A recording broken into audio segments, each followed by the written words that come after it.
lavato loro i piedi, riprese le sue vesti.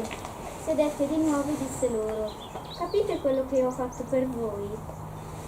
Voi mi chiamate il Maestro e il Signore, e dite bene, perché lo sono.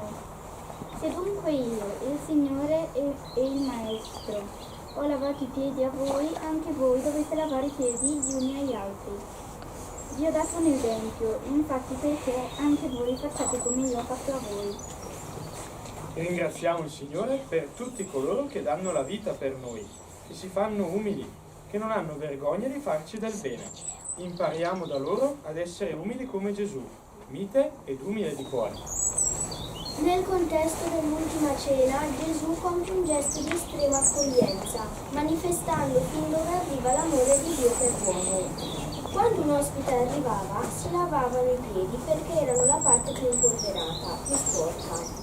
In questo gesto Gesù ricorda come Lui non ha paura di entrare in contatto con le parti più sporche di noi, con i nostri peccati e le nostre fragilità, e invita ciascuno a fare lo stesso, perché nei nostri gesti gli altri possano sentirsi accolti e amati, toccati e ripuliti dalle mani di Dio che opera attraverso di noi. Gesù, Maestro e Signore, donaci l'umiltà di lasciarci lavare i piedi dai fratelli, perché desideriamo imparare l'amore anziché insegnarlo.